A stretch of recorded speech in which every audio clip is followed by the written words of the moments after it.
Hey, Scarecrow Kaiser here. Yeah, doing a deck profile on a deck for the new format. It's an FTK deck. Uh, if it's pretty consistent from play. If it if it works like it usually does, it usually wins in one turn. So if you go first, you should be able to win the game before your opponent can respond. Problem would come in once your opponent starts side decking. They'd probably win game two, considering they'd get the backfield and they would have had side deck cards put in. Come game three, that would be the game decider. You would go first if you lost game two, which you probably would. So that would mean your opponent's only out would be if they had something in their hand that he can respond to during your turn, like a DD Crow, which DD Crow really hurts this deck. So, but then again, not a lot of people side like more than one or two crows, so this deck can do well. I'll get down to it. It plays 3 Royal Magical Library. The deck plays lots of draw spells, and this card is a key to the whole deck working.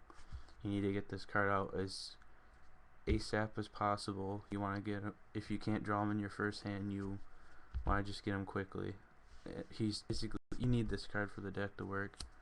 To help get him out quickly ASAP, you play 3 of them, and your 1 summon monk. He's basically like running the 4th one to help you draw him quicker, make sure the library gets out there. 3 plasmas. Basically, you're just going to use this card for draw power. 2 or 3 dogmas. I played 2 dogma and 2 Dreadmaster. Again, just like Plasma, they're just in here for draw power, discarding.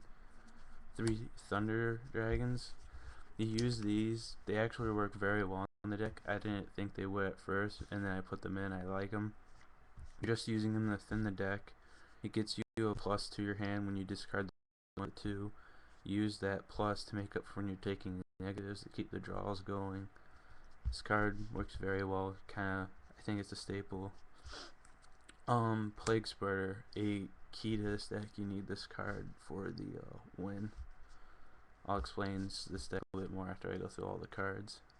Citadel, also a key to this deck.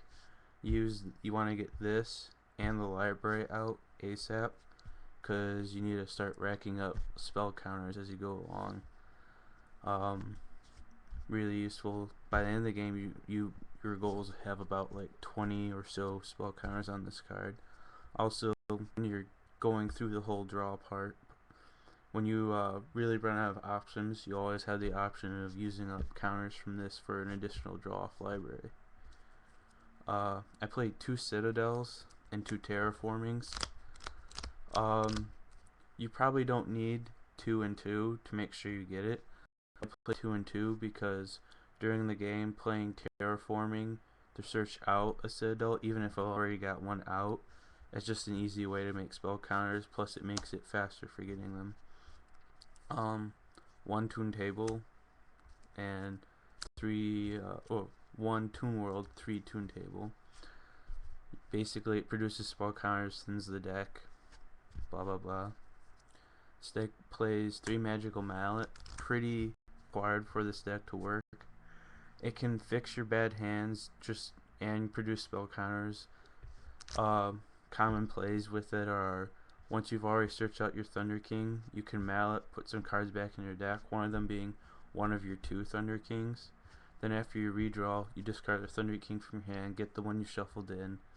Doesn't do a whole lot except in the deck, but that's what your goal is. 3 Upstart Goblin.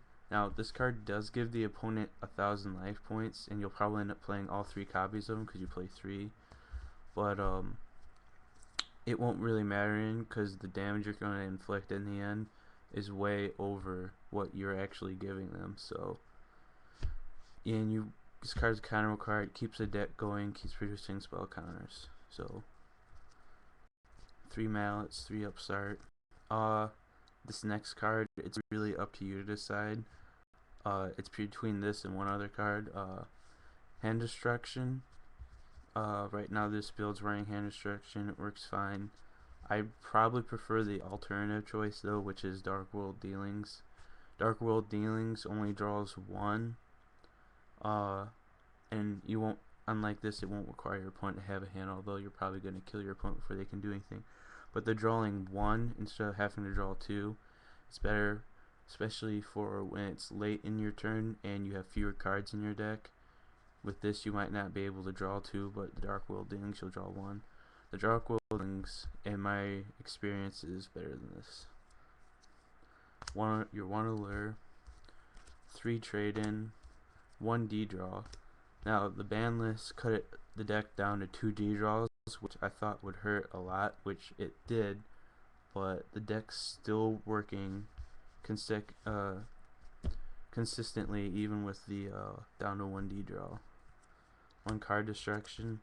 This seems weird at first, but once you actually use it, the Warrior Returning Alive is like a requirement to this deck.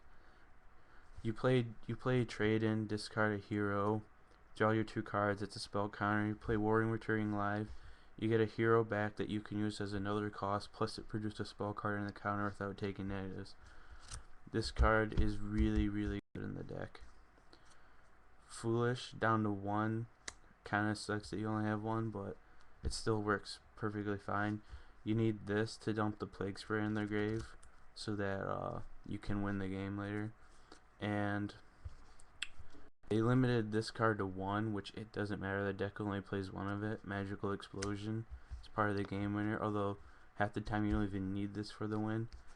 The card that usually games it is Tempest Magician. Her effect of discarding your hand, producing spell counters, and then launching off spell counters on the field is how you win. The deck works by playing Library and Citadel early in your hand, drawing through the whole deck in 1 turn. By the time you've drawn through the whole deck, your Citadel should have like 20 spell counters on it.